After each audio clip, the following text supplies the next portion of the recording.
what do Airbus, Boeing, BMW, cricket bats, fishing rods, and even prosthetic limbs have in common? Well, they're all increasingly using this, which is carbon fiber. We are here at Carbon Nexus, a carbon fiber and composite research facility, at a time when there's so much focus on research and innovation in India's educational institutions. It is interesting to know that this is all part of Deakin University's Research and Innovation Wing. A whole host of Indian students also doing their research right here. This facility says it's ready to scale up to meet the requirements of several industries as far as carbon fiber goes, and eventually hope to be doing a lot more volume when it comes to carbon fiber production. So how exactly is carbon fiber made? I can't wait to find out. I'm sure neither can you.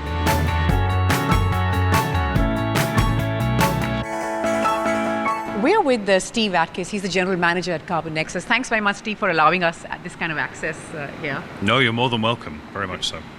So let's get started right away. You're making carbon fiber, and it all begins here. It does, yeah. We start with a precursor material which we source from many different locations around the world, dealing with the world's experts in precursor manufacture. They bring their fibers here to try and explore how to make carbon fiber quicker, safer, cheaper, basically hitting all the key points that end users of carbon fiber are interested in. Right. And it looks like this when you get it. Yeah, absolutely. So we have a spool of fiber, which is polyacrylonitrile fiber, originally taken from the textile industry. It's been modified to handle some of the thermal processes that we apply the fiber to. These are 12 micron in diameter. But they start off with all the base ingredients we need for making good, strong carbon fiber. And now, what's happening here? Okay, so we draw the fiber from the creel, where the bobbins are held. We draw it in, and then we introduce it into its first thermal process. And in this process, what we're going to do is basically drive a whole series of chemical reactions. Those reactions are going to stabilize the fiber. Carbon fiber, it's a material which is incredibly lightweight. It's also incredibly strong. So you're talking a material which can be between 5 and 10% stronger than metal of equivalent sort of materials for uses in like automotive or aerospace. It's also so it's stronger, it's lighter, it's also non-corrosive, it's carbon. So we have the ability to put it into environments which typically metals would struggle in. Right. And sorry to interrupt, but you were making an important point there, that it's replacing steel and some alloys. It's lighter, it's longer lasting. How is it when it comes to the cost?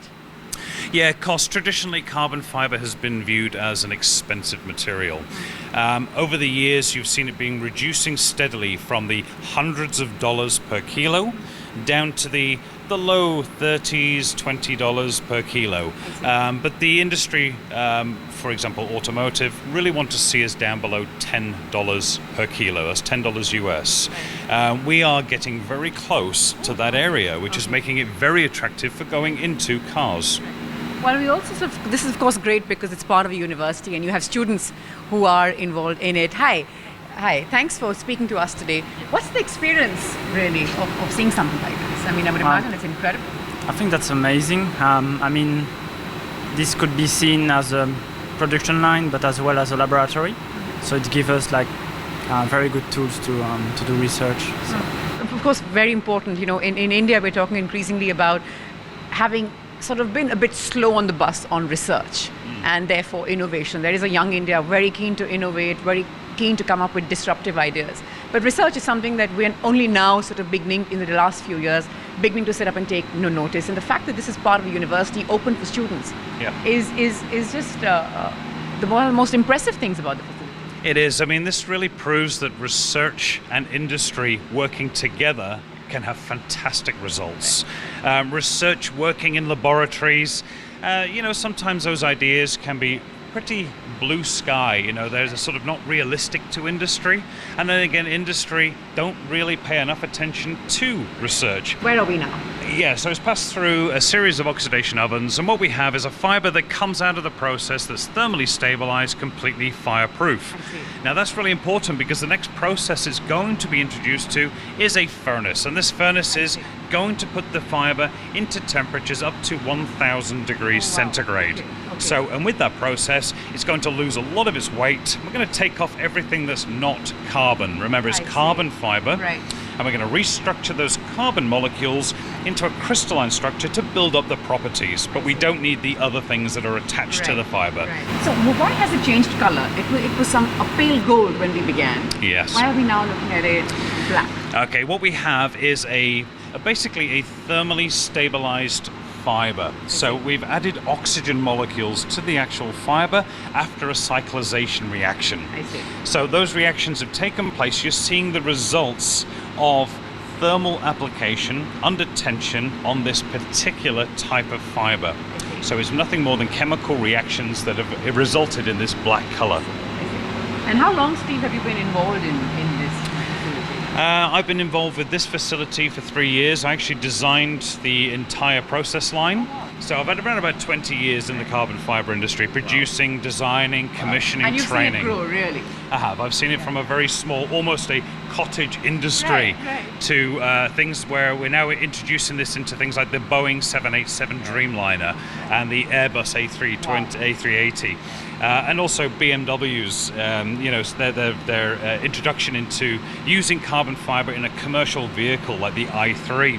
So I really start seeing it from very small pieces to aircraft, flying around in it. So it's very exciting. Right. So now what's happening here, Steve? We've seen the fibers changed color, and you've put it through another furnace, upping the temperature as you go along. We have, yes. We're going to introduce the fiber now to the LT furnace, stripping off all the non-carbon atoms. So we're really starting to define what that carbon fiber is. We're starting to build up its strength, build up its modulus, reduce its diameter, really starting to make it into a high-performance material. And what is this? This is a very sort of yet another fancy... Yes, it is, yeah. Obviously, we're stripping off these molecules, and these molecules come off as gas.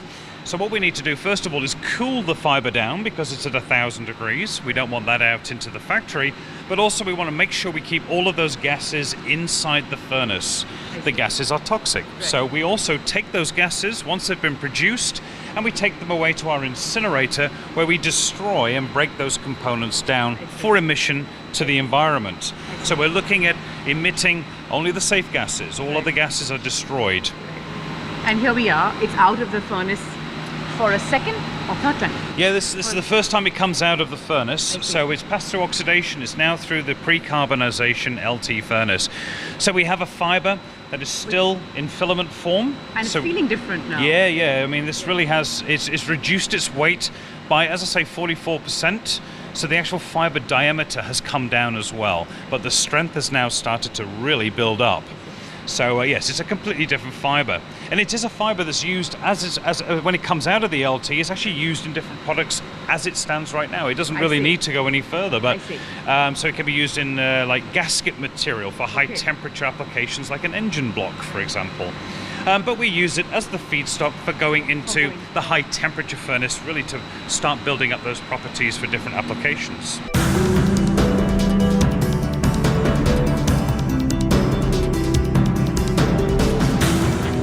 So we've passed through the carbonization process. We've reformed it again. Now at this point here, we've got pure carbon fiber. Okay, so nothing added to it. This is the purest form that we can make. Pure carbon fiber, no surface treatment, no other treatments to it. It now allows us to really work with this fiber to do different things, to help it work better in a composite. So we're thinking about the end product now.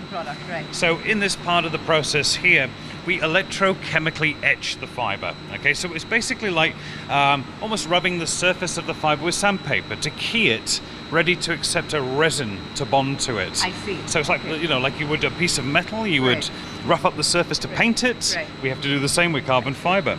So we rough up the surface. We wash it in this area here, and then we introduce it to a coating process known as sizing.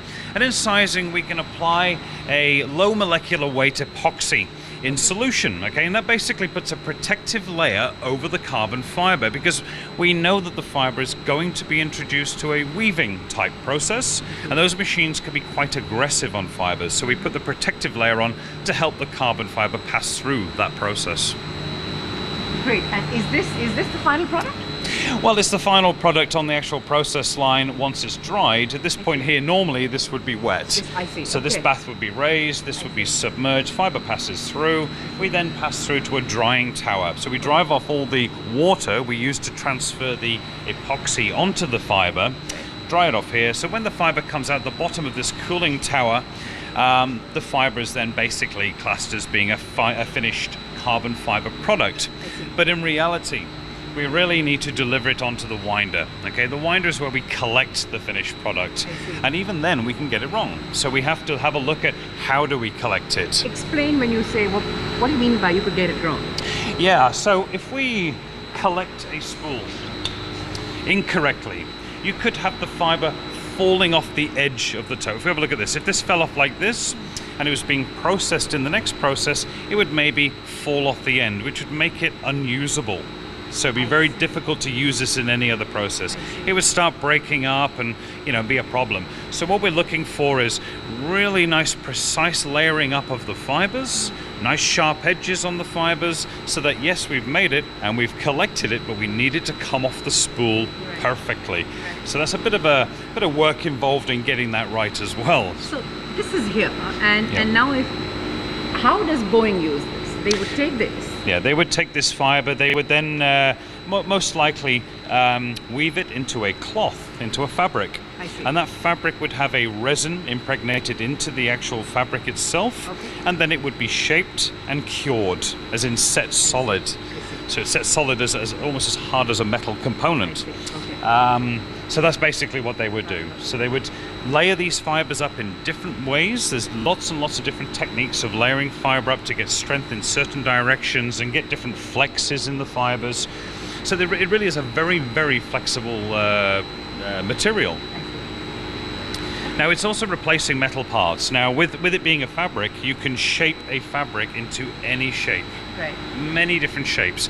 Whereas in metal parts, you would need maybe many metal parts to rivet together and fix together. So you'd avoid all of those fixings. So it becomes extremely flexible on that point too. Are these the same? They're all identical. Yeah, that's the beauty of this line. We can produce 30 spools, all exactly the same, so that when we put this into a composite, we know the base material is identical. So we're not using different batches to make up a piece of fabric, for example.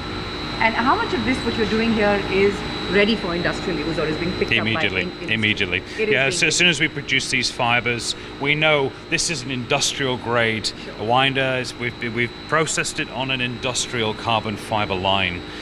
So yes, and the fibers themselves. Yeah, we can test these to a very, very finite degree to say this is a good fiber, it's commercially viable.